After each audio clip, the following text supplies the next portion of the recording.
Welcome to Fantasy Football Hub. Today I'm joined by Bakar to preview the upcoming huge double game week 29. We're going to get into Bakar's team, his general advice and tips, and what he's planning on doing with his transfers coming up shortly. But first of all, Bakar, how has the break been for you? It's been much needed. I mean, this is the final one before the end of the season. It was nice to take some time off finally. It seems like an eternity since we've had the last week, and it was always good to end it on a nice note. I had a very good game week last time out, and I take the opportunity to flex that I had Saka as my captain, and I got 59 points this week, so that's something that worked out well. So yeah, it was good to go into the break on a good note. Now I'm looking forward to the double game weeks to come. You know, I'll bring it up on screen just because it was a very good week for you. A good green arrow. You're slowly catching me, my friend. It's getting me a little bit worried. But there we go. Doing very well. All right, let's get straight into the preview for 29. A lot to cover. Let's first of all start with Arsenal players in general and just your general thoughts about them, because obviously in terms of teams that double, there are loads of them and Arsenal aren't one of them. And they've been so key in our teams this season. So what are your general thoughts on keeping them or maybe even selling them? I think they have a very good fixture at home to Leeds this week, but unfortunately the trouble is that United now have a double in 29. They have a confirmed double in game week 34, and then they have another double in game week 37. And if you discount their fixture in game week 32, where they're blanking, all the other weeks around them, you look at their run, it is as good as it gets. So when I read it out, they have a double this week, Everton at home next week, Forest in 31. Okay, 33 is the only dodgy fixture against Spurs, but 34 another double, West Ham, Wolves, Bournemouth double, and then the final week where they play Southampton, is it? Fulham, yeah. It's a very good run for United, and I don't really want to sell any of my Arsenal assets before a home fixture against Leeds, who have, they have plenty of injuries. I mean, Max Webber is a doubt, who's one of their best defenders. Tyler Adams is their best midfielder. He's not available. And apparently Nonto is a doubt as well. And especially Adams is a big miss, because without him, their defensive numbers have been shocking. I mean, I posted a tweet earlier this morning where, they've conceded over 2 XG in almost all the 3 fixtures in which he's been missing. I do expect Arsenal to win comfortably at the weekend, and I don't want to sort of put myself in a position where I don't have any Arsenal this week, because I do think they will do well. But having said that, I mean, I just think, given how Arsenal's fixtures stand, they have a tough run after this week, very difficult run, and the only good fixture they have coming up is in game week 32 at home to Southampton, and all the fixtures around them are dodgy or tricky at best. So I do think selling an Arsenal player for a United player makes sense. And, if it wasn't a move booked in the future, the way I look at it is that, let's say if I have Saka or Odegaard this week, if I keep them this week, will I keep them for the upcoming weeks? I don't see a scenario where I would, because I would want Bruno for game week 34. So it's a transfer that you'd want to do anyway later. So is it better not to have the doubler this week right away? Even though Saka, Odegaard, Zinchenko, these guys have leads. I mean, that's why I am looking to move on my Arsenal players. Probably 2 of them. I'll keep one on my bench boost this week.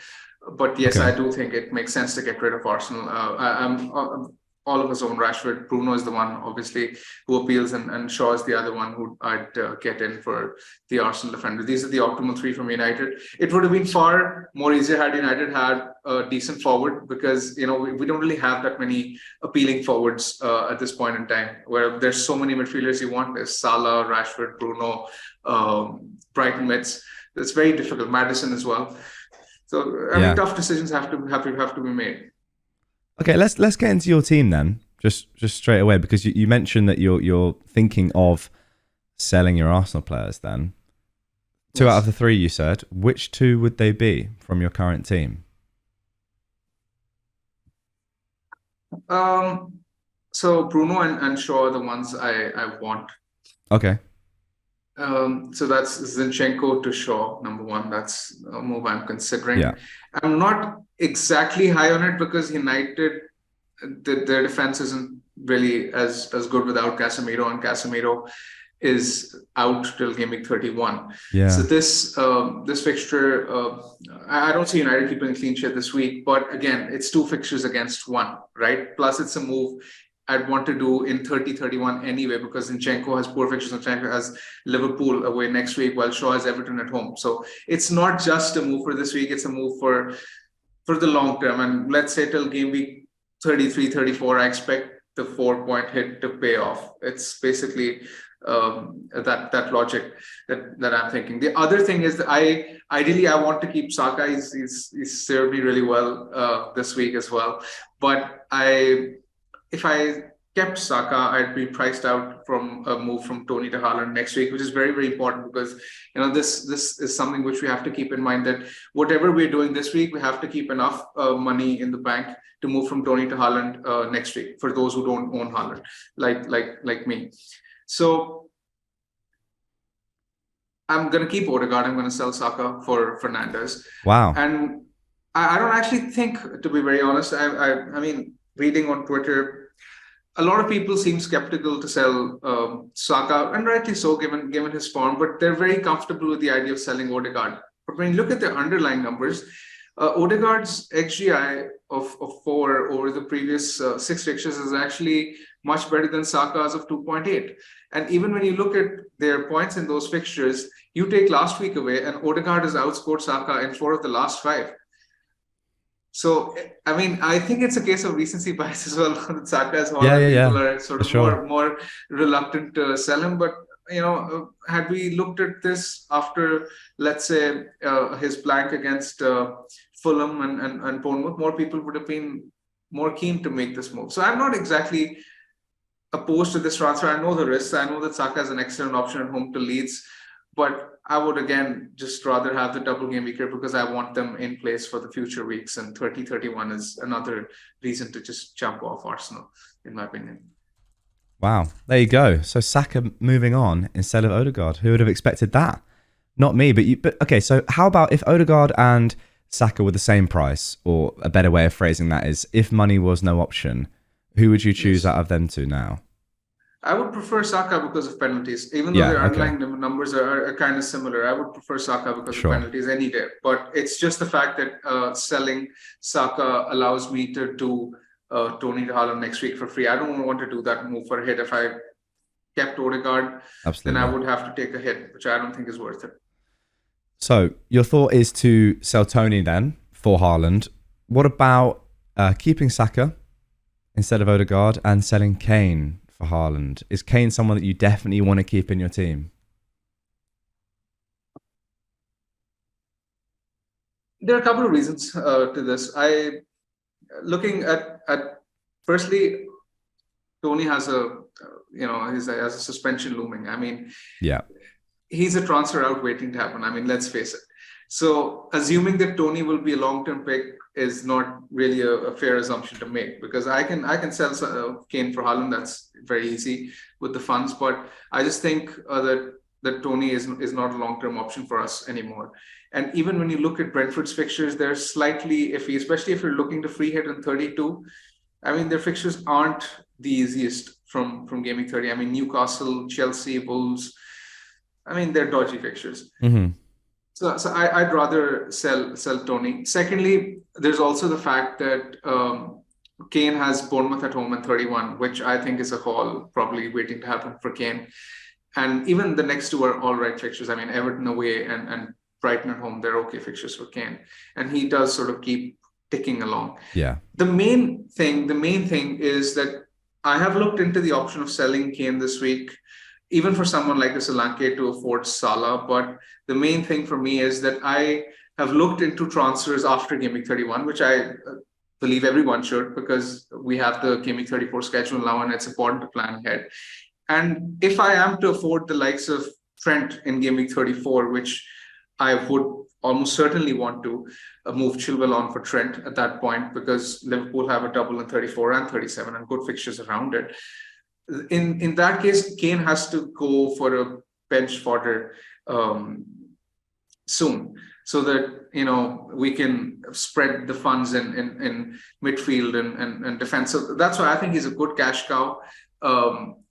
I think most of us will be looking to move to a 3-5-2. As I've said, double Brighton mid, Salah, Bruno, and Rashford is the mid to go for after game week 31. I mean, I'm all for going different, but it's just that the schedule is dictating the midfield template at the moment, and it's very hard to differentiate.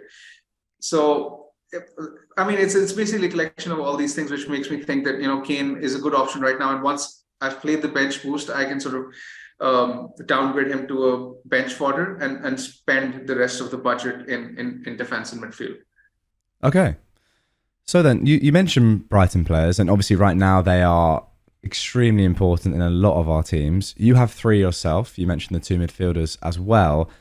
Say people didn't have 3 Brighton players. For example, you guys may have seen just the other day I spoke to the world number 1, currently ranked number 1 in the world. If you do want to go and check that video out, it's down in the description. It was a great chat. And I believe he has 1 Brighton player in Mitoma. So for him, for example, for Ali, if he was looking to get in another Brighton player, what would your preference be? What would your advice to him be?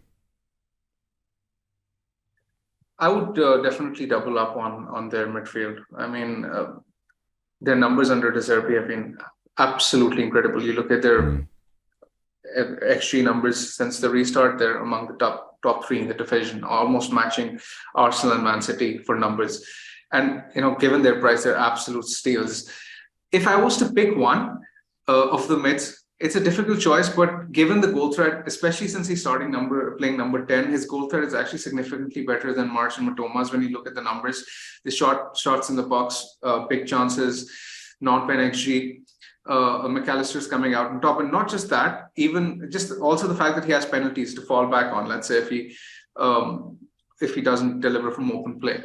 So if I didn't own McAllister, I would go for him. And if I had a Brighton slot open. But I do think, because of what I mentioned earlier in the video as well, that going with 2 Brighton mids and a defender is probably the way forward. I wouldn't want to triple up on the Brighton attack, because that would mean that I'd have to sacrifice on one of Salah, Bruno, or Rashford, and that is something I don't want.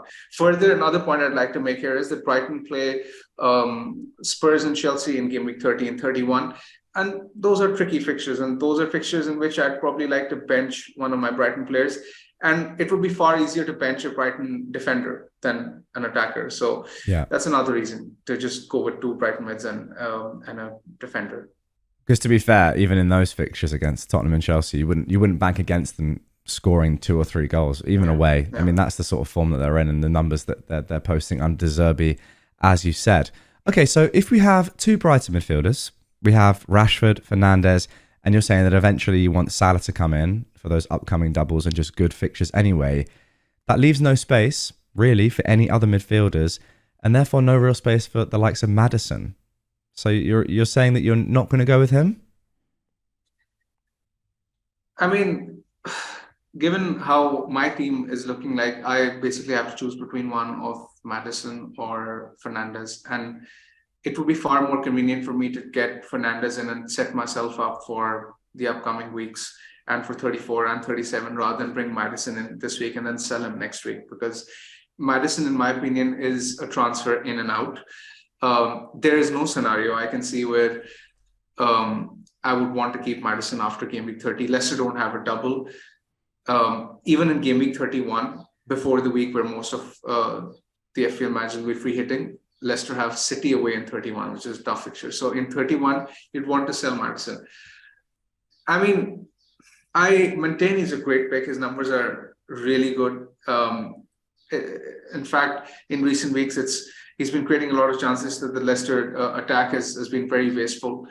And there's an outside chance he could even be on penalties as well, because Iheanacho was benched in the previous game. Tielemans isn't playing. And so is Wardy. So there's a good chance he could be on penalties. I think he's a great pick, but if you're choosing between one of Maddison or Bruno, I would prefer Bruno, especially if you have a free hit left in 32. Would he definitely be in that game week 32 free hit as it stands then, do you reckon? Who? Maddison. Maddison? Yeah. Probably. Leicester playing at home to Wolves in 32. But Yeah, there it are plenty just of other options as well in 32 yeah. free hit. I mean, there are plenty of other options as well. You look at Bowen, who has Bournemouth away. The Arsenal Mets, who have Southampton at home, will be popular. We'll cross that bridge Yeah, when we of get to course. it. But Yeah. I think Maddison, if you don't have a free hit, makes a lot more sense than Bruno then I in only that say because case. it seems like such a shame to pass up on such a good player who I don't Yeah. know. Maybe if, as you say, his forwards, his teammates have been extremely wasteful. If he'd been hauling in those games, I don't know. Maybe people would be more inclined to get him in. But yeah, as you say, you have to Yeah. factor in your transfers down the line. And Bruno is just Uh, it's just an yeah. absolute lock, isn't he? At this point, I'd also like to mention, there are plenty of people who don't have a free hit and 32 left, and the plan for them is trickier. In that case, then I'd probably prioritize someone like a Salah over Bruno because Okay. Liverpool are playing twice this week. They're playing Forest at home in 32. They're also Yeah. doubling in 34, doubling in 37. So I'd rather get the Liverpool players in right now. The likes of Trent, Salah, if possible, or even Maddison, as we've said, good double this week. Then a fixture in 32 as well. Good fixture in 32. Or Bowen for that matter. So these are the three teams. I mean, Leicester, West Ham, Liverpool, I'd look at it if I wasn't free hitting in 32. Okay. So bench boost then. Is that active this week for you? Yes, it is. I mean, I can possibly choose to delay it till 34, but I mean, I just think my bench is set well enough for me to free hit this week as opposed to 34. As I mentioned, there are plenty of expensive players you'd want in 34. So when you look at it from a macro point of view, Jack, you'd want Salah, you'd want Bruno, you'd want Haaland, you'd want Trent, and possibly even Ederson in Gameweek 34. These are the players that I have mapped out as the players I want in 34. So in that scenario, it would be very hard to have 15 playable players because budget will be a problem. Right Yeah. now, budget really isn't that much of an issue because most of us have sold Haaland and don't have as many premiums. I mean, most of us don't have Salah either. So it's easier to bench boost this week as opposed to in Gaming 34 when budget will be a problem. Further, when you look at the fixtures in 34, they aren't the easiest for some of the popular picks. I mean, Chelsea, for example, have Arsenal away. You look at Villa, they have a tough fixture as well, away to Man United. So I just think the bench is better set this week with a lot of doublers and a lot of favorable fixtures. I mean, a lot of us are in a position where we have Kane versus Everton or the Arsenal guys against Leeds at home on the bench. So I just think there's greater merit to playing it this week as opposed to in 34. Yeah, no doubt for me, the bench looks very strong this week. And also information as well. That was part of the reason, we were chatting before about whether to bench boost a couple of weeks ago or this week. If you're now going to wait until 34 and, who knows what could happen in that time, then that does seem a little bit more risky. But let's talk about this week in particular then. And captaincy is really interesting because there's a little flag on Rashford now. Now, maybe it's an international break injury. Fair enough. Fernandes is also there as an option, though, and the Brighton players, plus the likes of Tony and Watkins even could be outside shouts. What are you thinking right now for captaincy? Yeah, Villa's fixtures, I mean, the fixture away to Chelsea is tough, so I'm not really considering Watkins. True. Tony is a no-go for me because he could be suspended if he gets one yellow. He'll be out for the second fixture, so Tony's not an option as well. The only realistic options I see this week are the Brighton mids or the United mids or even Maddison for that matter. I think he's a decent shout as well. I am on Rashford at the moment, and that is obviously pending his fitness. I do think he'll be fine because he was out training yesterday. He was training away from the main squad, but I assume he'll be fine by the weekend. His non-pen XG numbers are just far, far better than the rest of the pack. I mean, I don't even want to go into them because the numbers are just way better than the Brighton mids. So I think it's a bit of a no-brainer this week if Rashford is fit. If Rashford is not fit, then it's a tough decision. Then you can look at Bruno, you can look at the Brighton Mets. But just the fact that Rashford's goal threat is insane, and when you look at his numbers from post restart, his numbers are as good as the forwards. I mean, some of the top forwards, he's performing as good as them. And when you consider the fact that a midfielder gets an extra point per goal, clean sheet, I mean, I just think Rashford is the most explosive of them all. Yeah, there you go. I think that it's just that yellow flag that might put some people off, perhaps. But yeah, as you say, he's been absolutely electric since the restart. No reason not to captain him. So you wouldn't favour Fernandes slightly, or is there anything in the fact that United without Casemiro, as you mentioned earlier, may just not be as good of a team? Is that way into your opinion No, at all? I mean, no, because I looked at their attacking numbers, and their attacking numbers are more or less the same with or without Casemiro. Okay, that's very important. Yeah, it doesn't really impact them from a attacking point of view. Okay, fair enough. Final question from me then. We did mention it already a little bit, but for those of us with the free hit still remaining, just to confirm, when do you think is the best time to play it? And does it necessarily have to be 32? Is there another option somewhere? No, I mean, there are other windows to play it as well. This week, 29, 32, 34, 37. They're the four windows I realistically see for those who haven't free hit it yet. This week, you can argue that if you don't have enough single game weekers in the team, then you can possibly choose to go for some of the double game weekers.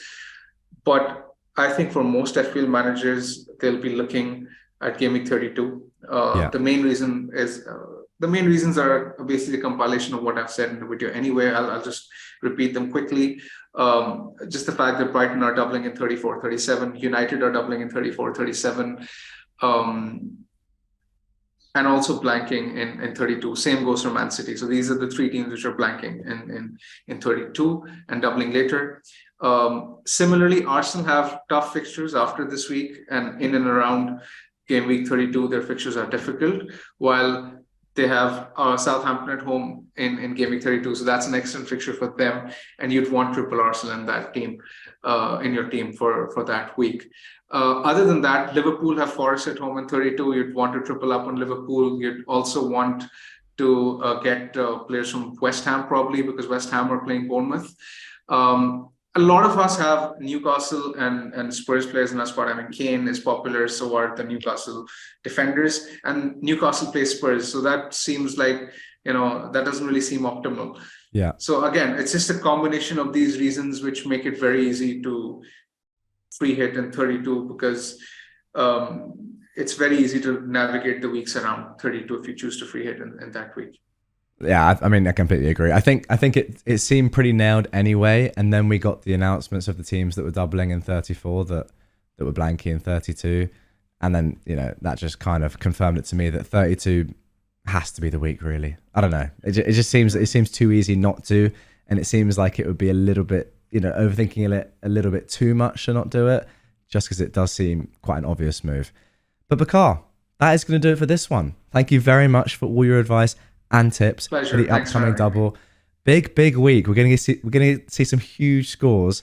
What would you be happy with as a general score? Now, it's hard to know before we see the games, but in a big double like this, with a bench boost, what sort of score are you looking for? I mean, the Arsenal versus Leeds fixture is the big risk. Yeah. I mean, I'd be happy if I kept pace with the rest of the pack, because I assume a lot of managers will be bench boosting this week. So I don't want a situation where it's a big week in terms of variance, because I'm happy. I'm on a bit of a roll in recent weeks. I'm doing well, and I don't want to be left behind. So sure. Yeah, let's see. I'm just gonna hope and pray that having just one Arsenal is enough against Leeds. Yeah, it's tough, isn't it? Selling Arsenal players against Leeds. Wow, who would have thought we'd be doing that? But hey, doubles are just a bit too enticing. That is the simple fact. Anyway, guys, that is going to do it for this one. Bakar, thank you very much as always. Good luck in Game Week 29, and we'll see you all with the next one.